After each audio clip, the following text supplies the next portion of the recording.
इस कार्यक्रम के प्रायोजक हैं कृषि मंत्रालय, भारत सरकार।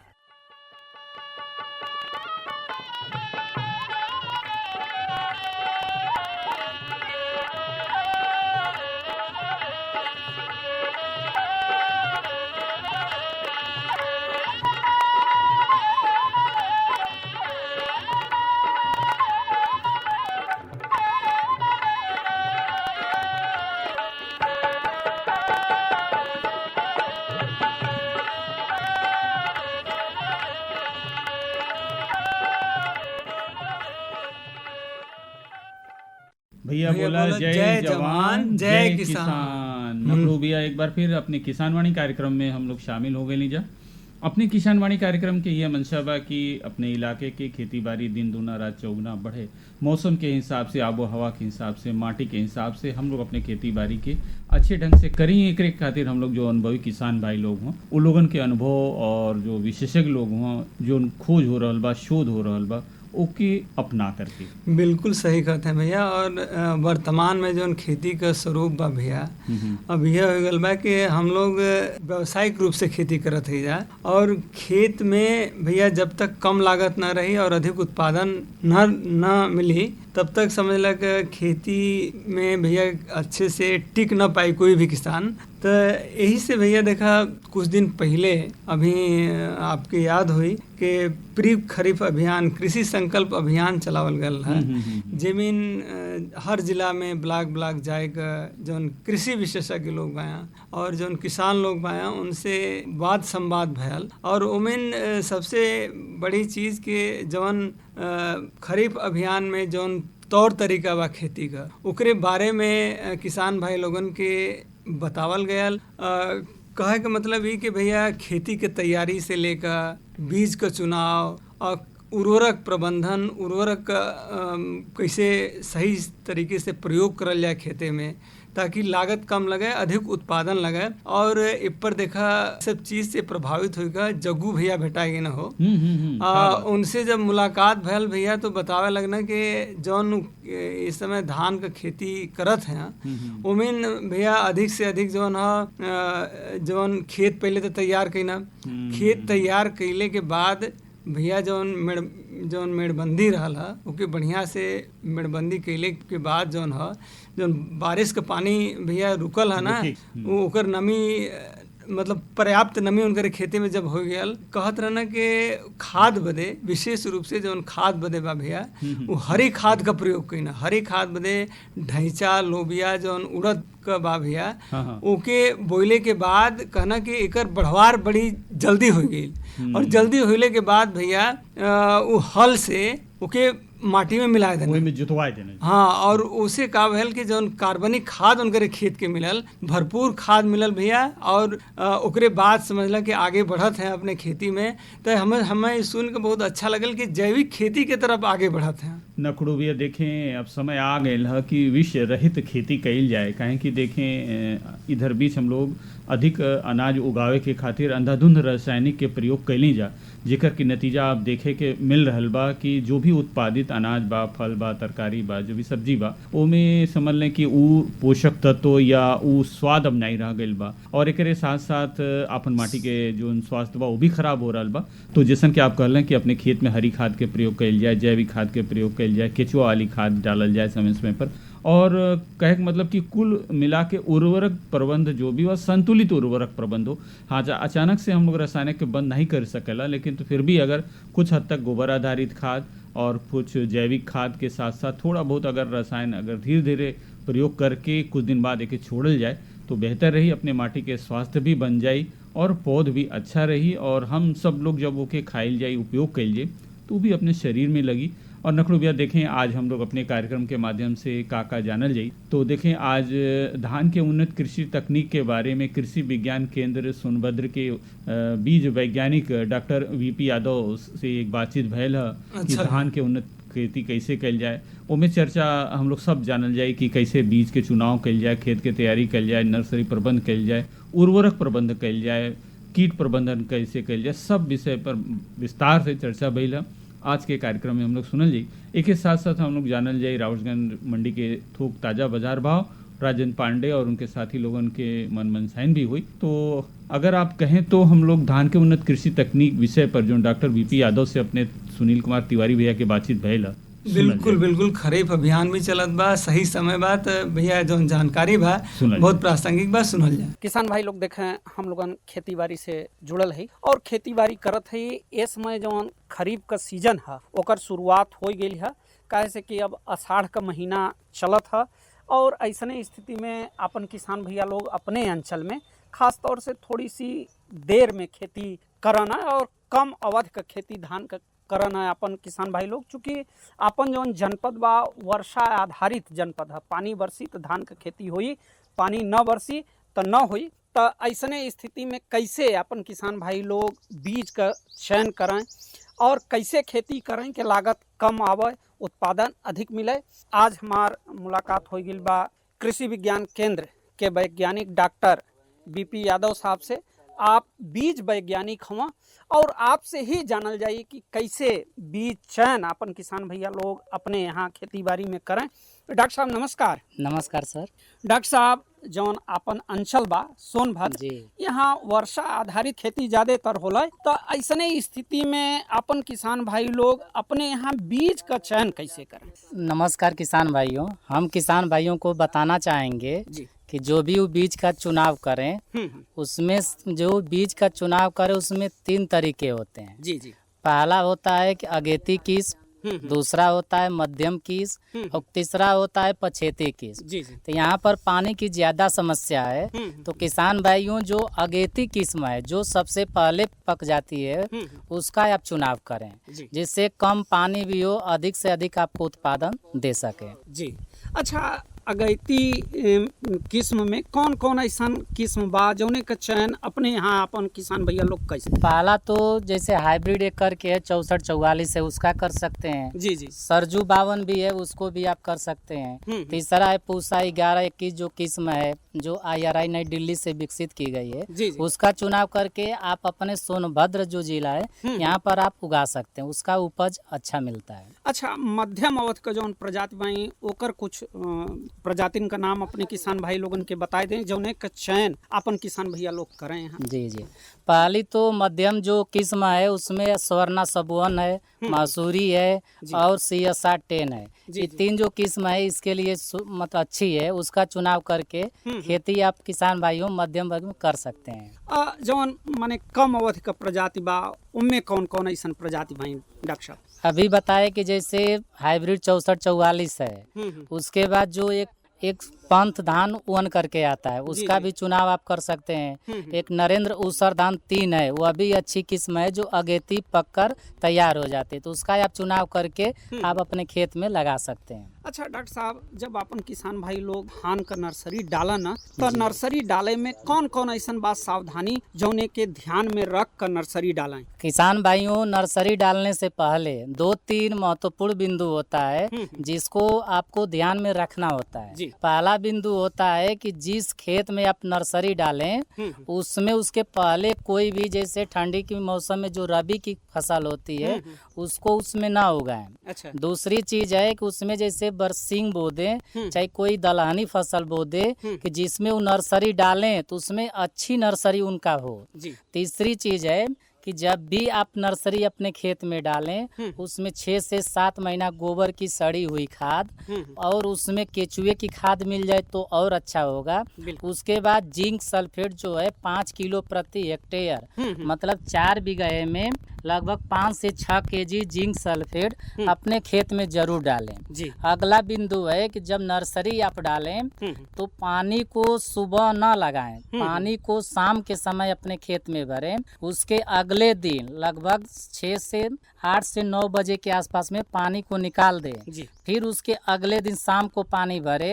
यदि कंट लगातार आप पानी भरे रहेंगे तो दिन में तापमान ज्यादा होगा जिससे आपकी नर्सरी में पीलापन ज्यादा हो जाएगा, आपके पौधे की बढ़ोतरी नहीं हो पाएगी क्योंकि पानी गर्म जब हो जाएगा जिससे आपके जो उत्पादन होगा जो नर्सरी होगी उसका बढ़ावार जो होगा कम होगा। इसलिए पानी आप शाम को लगाएं, उसके अगले दिन सुबह को 8 बजे उसको निकाल दें। फिर उसी दिन शाम को आप अपने पानी अपने खेत में भरें जिससे आपकी नर्सरी अच्छी हो। बिल्कुल डॉक्टर साहब। अच्छा डॉक्टर साहब, जैसे नर्सरी अपन किसान भैया लोग धान का डालत हुआ, तो उनमें उर्वरक प्रबंधन कौने तरीके से करें? देखिए किसान भाइयों, हम आपको बताना चाहेंगे कि खेती में बहुत से किसान ये है कि जो उर्वरक अभी कार्बनिक जो मतलब अकार्बनिक है, जैसे यूरिया है, पोटास है, डीएपी है, इसको ज़्यादा किसान भाई यूज करते हैं। तो हम उनसे निवेदन करना चाहेंगे किसान भाइयों कि आप लोग जो नील हरी शैवाल एक आता है, जिसको आप अपने धान में हरी खाद के रूप में प्रयोग कर सकते हैं। दूसरा चीज़ है कि गोबर की खाद आप प्रयोग करिए। और तीसरी चीज़ है कि जो भी आप फसल जैसे लोबिया लगा रहे हैं, उर्द लगा ले रहे हैं, तो उसकी फली तोड़ लीजिए और जो उसका शेष बच जा रहा है उसी को अपने खेत में पलट कर उसको हरी खाद के रूप में आप प्रयोग करें। जो यूरिया है, पोटास है, डीएपी है, ये आपकी मृदा की जो क्षमता है उसको घटाता है और हमारे पर्यावरण को भी प्रभावित करता है। तो आपको जो प्रकृति हमें दे रहा है उसका प्रयोग करके आप अपने खेत में अच्छी प्रकार से उत्पादन जो धान का आप कर सकते हैं। यदि जनरली हम बात करें कि आप डोज देना चाहें नाइट्रोजन, पोटास और फास्फोरस का, तो नाइट्रोजन आपको 120 केजी देना है और 60 केजी पोटास और डीएपी आपको 1 हेक्टेयर खेत में आपको खाद के रूप में प्रयोग करना है। जो आधा डोज नाइट्रोजन मतलब जो यूरिया दे रहे हैं और फुल डोज पोटास और डीएपी का जब आप खेत में नर्सरी मतलब रोपाई कर रहे हैं धान की, तो उस समय पूरा डोज दे दें। उसके अगले बार 30 से 35 दिन बाद दूसरा डोज जो यूरिया है उसका अपने खेत में छिड़काव करें, जिससे आपको अधिक से अधिक उत्पादन मिल सकता है। अच्छा डॉक्टर साहब, एक बहुत महत्वपूर्ण बात बा खर पतवार प्रबंधन, जो कि धान के नर्सरी में खर पतवार भी हो जाला, तो खर पतवार प्रबंधन बदे अपन किसान भैया लोग का करें? जी किसान भाइयों, देखिए जो धान की आप खेती कर रहे हैं उसमें 2 विधि से उसकी हम बुआई करते हैं। पहला तो नर्सरी लगाकर, दूसरा है सीधी बुआई। यदि आप नर्सरी लगाकर खेती कर रहे हैं तो उसमें वीड प्रॉब्लम जो खरपतवार की समस्या होती है बहुत कम होती है। क्योंकि 2 से 3 बार उसको जो पड़लर पानी में लगा कर उसकी जुताई कर देते हैं और फिर उसमें जब आदमी चलता है तो जो पैर से जो खरपतवार होता है पैर से दब कर भी उसमें वो खत्म हो जाता है। यदि आप धान की सीधी बुआई, जिसे हम वैज्ञानिक भाषा में डायरेक्ट सीडेड राइट्स बोलते हैं, यदि उस विधि का प्रयोग करेंगे तो उसमें खरपतवार की समस्या अधिक होगी। यदि धान की आप सीधी बुआई कर रहे हैं तो उसमें 2 विधि है।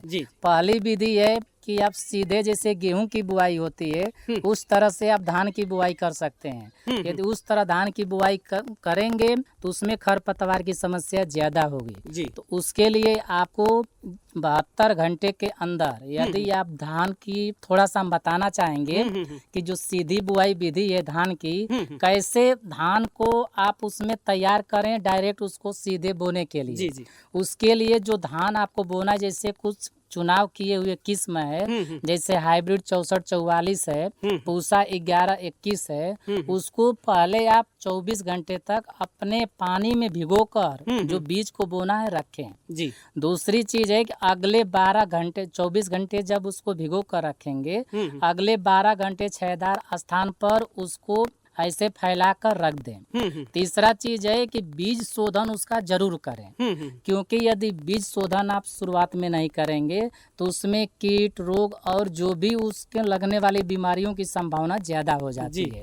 तो बीज शोधन थोड़ा सा बता दें। बीज शोधन के लिए 1 केजी आप धान का बीज ले लीजिए और उसमें कोई भी कवकनाशी जैसे थीरम हो, कार्बेंडाजिन हो, ट्राइकोडर्मा हो, 1 केजी बीज के लिए लगभग 1 से 2 ग्राम की आवश्यकता होती है। 1 केजी जब आप बीज धान का लेंगे तो उसमें थोड़ा सा पानी मिलाकर और उस कवकनाशी को डालकर अच्छी तरह से मिलाकर जितना भी आप खेत हो उसके हिसाब से आप कर सकते हैं। दूसरा चीज आते हैं जो सीधी बुआई विधि है, तो उसमें यदि पानी में आप धान को जैसे जो हम बताए कि 24 घंटा भिगोकर 12 घंटे उसके छायादार स्थान पर सुखाकर, यदि आप मशीन से बो रहे हैं सीडल से तो उसको भी बो सकते हैं। हाथ से यदि छिड़कावा कर रहे हैं तो वो अभी शाम को आप करेंगे तो उसमें खरपतवार की समस्या ज्यादा आती है। जैसे आप सीधी बोएंगे तो उसमें आपको एक जो खरपतवार नाशी आती है, जिसे हम ब्यूटाक्लोर या मचेटी के नाम से दुकानदार आपको किसान भाइयों दे देंगे, उसको आप लेकर लगभग 2 से 3 लीटर आप 1 हेक्टेयर मतलब 4 बीघा खेत में 600 से 800 लीटर पानी में घोलकर आप एक बार भी मतलब उसको छिड़काव कर देंगे तो उसमें घास की समस्या कम हो जाएगी। किसान भाइयों, यह भी एक जो मचेटी जो खरपतवारनाशी है, यदि आप अपने खेत में मशीन से नहीं डाल सकते हैं तो एक आधा लीटर बोतल ले लीजिए और उसमें उसको लेकर जितना देख लीजिए कितना आपका खेत है और बीच बीच में आप अपने जाकर खेत में उसको डाल देंगे तो चारों तरफ फैल जाएगा और खरपतवार को पूरी तरह से नष्ट कर देगा। दूसरी विधि है कि सूखी विधि से, जैसे गेहूं की हम बुआई सूखे में करते हैं उस तरह से यदि आप धान की बुआई करेंगे तो उसमें भी खरपतवार की समस्या होगी। इसके लिए जो खरपतवारनाशी होती है उसको हम बोलते हैं पेंडामेथिलीन। पेंडामेथिलीन को आप 72 घंटे के अंदर में खरपतवार जमने से पहले आप उसको अपने खेत में छिड़काव कर देंगे तो उससे खरपतवार की समस्या कम हो जाएगी। बिल्कुल सही बात। अपन जो किसान भैया लोग धान का नर्सरी डालत हुआ या सीधी बुआई करत हुआ तो डॉक्टर साहब कितना बढ़िया आप लोगन के बतौलें कि कैसे खरपतवार आप लोगन नष्ट करें। चलत चलावत का संदेश देवल चाहिए डॉक्टर साहब अपने किसान भाई लोगन के? हम किसान भाइयों को ये कहेंगे कि जो भी नई तकनीकी आती है उसको आप अपने खेत में एक छोटे से जोत में लगाकर, जैसे हम आपको विधि बताए कि नर्सरी डालकर भी खेती करिए, सीधी बुआई विधि से भी खेती करिए, दोनों को आप अपने खेत में लगाकर दोनों को कम तुलना कीजिए कि कौन सी विधि से हमें अधिक उत्पादन मिल रहा है। यदि आप नर्सरी लगाएंगे तो 21 दिन का इंतजार करना पड़ेगा और उसके साथ मजदूरों की आवश्यकता ज्यादा होगी। यदि आप सीधी बुआई करेंगे तो उसमें मजदूर की आवश्यकता नहीं होगी और उसमें जो समय की भी बचत होगी। तो किसान भाइयों, कोई भी नई टेक्नोलॉजी कोई वैज्ञानिक बताता है तो उसको छोटे जोत में आप उसको अपनाएं, उस विधि को अपनाकर दोनों का तुलना कीजिए उत्पादन में और जो मजदूर जितना खर्च लग रहा है दोनों में किस में कम खर्च लग रहा है। क्योंकि हमारे जो माननीय प्रधानमंत्री जी है 2022 में बताए थे कि सभी किसान भाइयों की इनकम 2 गुनी हो जाएगी।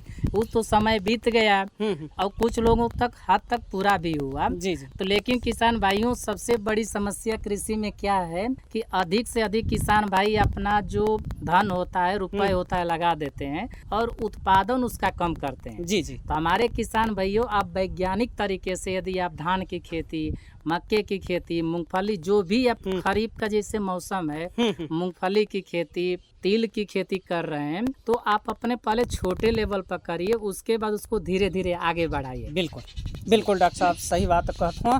अपने किसान भाई लोगन के वैज्ञानिक तकनीक अपनाए कर खेती करे के चाहिए। अगर वैज्ञानिक तकनीक अपनाए कर खेती करिए तो निश्चित बा के उनके फायदा हुई। डॉक्टर साहब, आज आपसे मुलाकात भइल और इतना बढ़िया जानकारी का बात भइल, ऐसे अपन किसान भाई लोग जरूर लाभ उठाइए। एकरे बदे आपके बहुत बहुत धन्यवाद।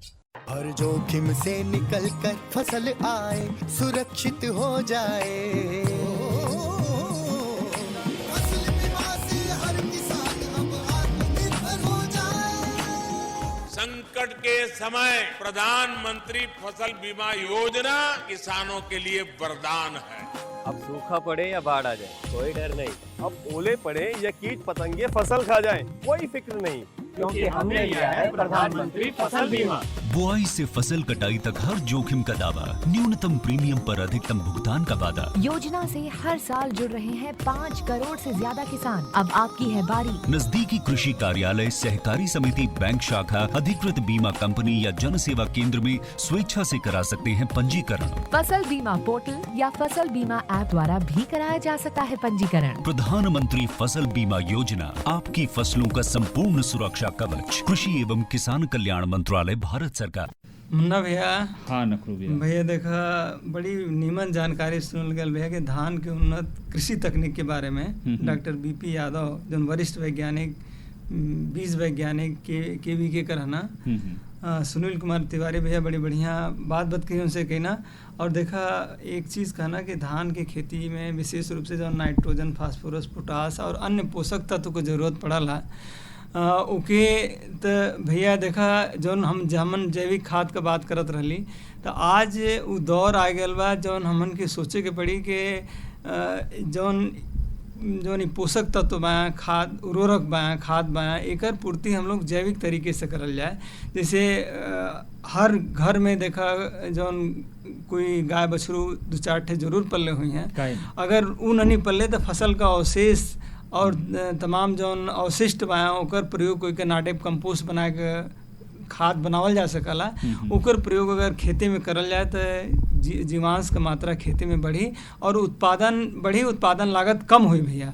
बिल्कुल, जब जीवांश की मात्रा अपने खेत में बढ़ी नकड़ू बिया तो देखें खास करके अपने इलाके के खातिर माटी में जीवांश बढ़ावल बहुत ही महत्वपूर्ण बा। काहे कि देखें जब जीवांश युक्त मिट्टी रहला तो कम पानी में भी काफ़ी देर तक नमी बनल रहला। बिल्कुल बिल्कुल। तो ऐसे आपन उपज अच्छा हो जाला। काहे कि देखें अपने यहाँ वर्षा आधारित ही खेती होला और पानी बरसल तो बढ़िया खेती भइल, अगर पानी नहीं बरसल तो खेती नहीं हो पावेला। तो अगर माटी में जीवांश बढ़ावे के बा तो जैसे देखें आप कहना कि हरी खाद के प्रयोग बा, फिर गोबर आधारित खाद बा, फिर के बाद घरे से निकलल जो भी फसल अवशिष्ट बा ओके आप मट्टी में मिला करके खाद के रूप में इस्तेमाल करें तो जीवांश की मात्रा बढ़ी। भैया लोगन के एक बार फिर से धन्यवाद बा। अभी हम लोग जानल जाई रावर्सगंज तरकारी मंडी के थोक बाजार भाव, लेकिन हम तो कहब ना नकड़ू बिया कि इससे पहले राजेंद्र पांडे और उनके साथी लोगन के गावल एक किसानी गीत सुन लिया जाए, फिर बात बताइए। बिल्कुल सुन जाए। अरे अरे अरे क्या कर रहा है?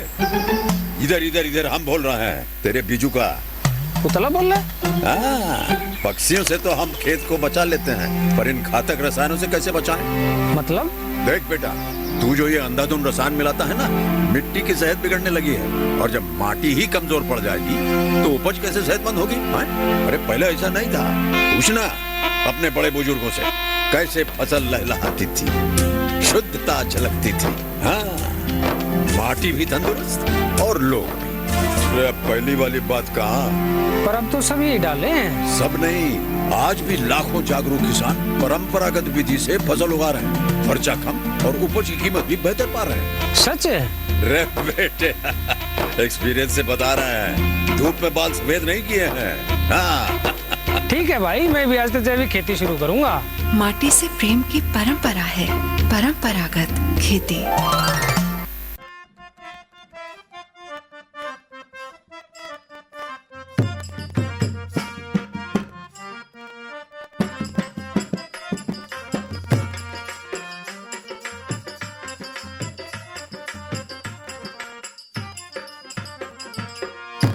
कधवा पे हार लेके हो, कधवा पे हार लेके चाल ले किसानवा सिवानवा मिला। कधवा पे हार लेके चाल ले किसानवा सिवानवा मिला। कधवा पे हार लेके चाल ले किसानवा सिवानवा मिला। जकर साथ में जनानवा सिवानवा मिनार, कर साथ में जनानवा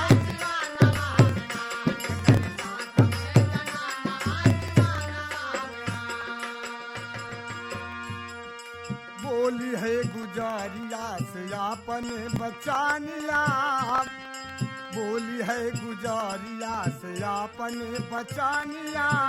अब चली खेतवा पे काछ के कछानिया।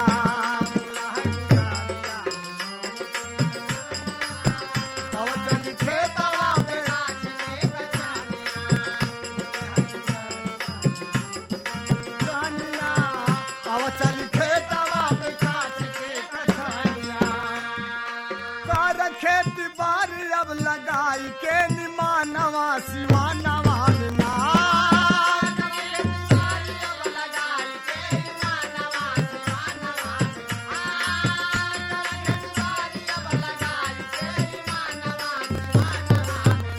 जकर साथ में जनानवा सिवानवा मिला। जकर साथ में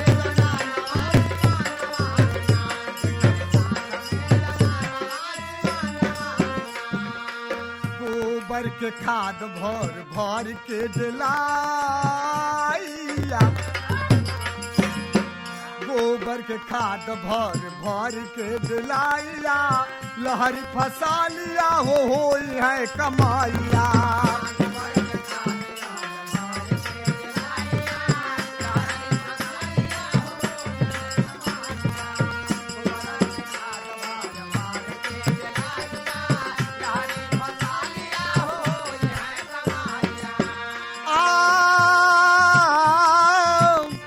लहरी फसालिया होई है कमाइया लहरी फसालिया हो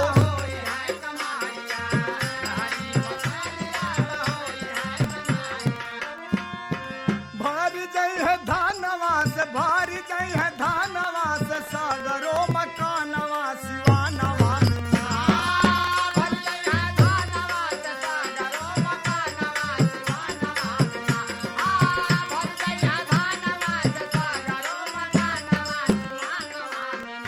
जेकर साथ में जना नवा सिवानवा मिला भैया नखड़ू मुन्ना भैया आप रहना राजेंद्र पांडे और उनके साथी लोग मनमन साइन सुनावत अल्लाह और खेती बाड़ी के ही वर्णन करत अल्लाह और हमके लगा था कि आपके हाथ में कहीं के बाजार भाव भैया राबर्टगंज सब्जी मंडी के थोक बाजार भाव बा कुंतल में बाबूलाल मोर भैया भेजले हैं जान लिया जाए। तो भैया देखा आलू जौन बा 1700 से 1800 रुपया प्रति कुंतल, टमाटर 3800 से 4000 रुपया प्रति कुंतल, भिंडी 1500 से 2000 रुपया, बैगन 2500 से 3000 रुपये प्रति कुंतल, नेनुआ भी भैया वह रहल 2500 से 3000 रुपये प्रति कुंतल, बूढ़ा 3500 से 3600 रुपया प्रति कुंतल, सूरन जो रहल भैया 7000 से 8000 रुपया प्रति कुंतल, गोभी फूल गोभी रहल 3000 से 3200 रुपया सैकड़ा, पत्ता गोभी रहल भैया 1200 से 1500 रुपया सैकड़ा, नींबू 200 से 250 रुपया सैकड़ा। ई भैया रहल राबर्टगंज मंडी के थोक बाजार भाव। बाबूलाल मोरे भैया के धन्यवाद। बिल्कुल बिल्कुल। और नखड़ू भैया देखें जब भी हम लोग अपने किसानवाणी कार्यक्रम में अपन कार्यक्रम लेके आवल जाला तो ये मंशा रहला कि लोग के खेती बढ़िया ढंग से आगे बढ़े। तो देखें हम लोग कोशिश ही कइल जाला कि जो भी जैविक खेती के चर्चा बा, संतुलित उर्वरक प्रबंध के बाद बा, सिंचाई व्यवस्था के बाद बा, एक के बारे में चर्चा कइल जाए कि जो अपन संसाधन बा चाहे सीमित जल संसाधन बा वही के सदुपयोग करके अपने खेती बाड़ी के आगे बढ़ा कर हम लोग आगे बढ़ल जाए। फिर अपने किसान भाई लोगन से अगले कार्यक्रम में मुलाकात कल जाए। तब तक बस यह कहे के बा कि जो अपने खेती बाड़ी के आप आगे बढ़ाओ तो खास करके खरीफ वाला तो के नियमित रूप से निगरानी करते रहें, देखभाल करते रहें और कोशिश ही करें कि जो भी बीज आप लगावें ओके बीज शोधन कर लें और प्रमाणित बीज हो। हाँ प्रमाणित बीज हो। और जो बहकावे में आकर के लोग बीज बेच देलन कि ज़्यादा अच्छा फलत दे बढ़िया समय लगी तो उससे भी आप लोग बचें। अब अपने कार्यक्रम के समेटल जाए, फिर अपने किसान भाई लोगों से मुलाकात हुई। तो भैया बोला जय जवान जय किसान।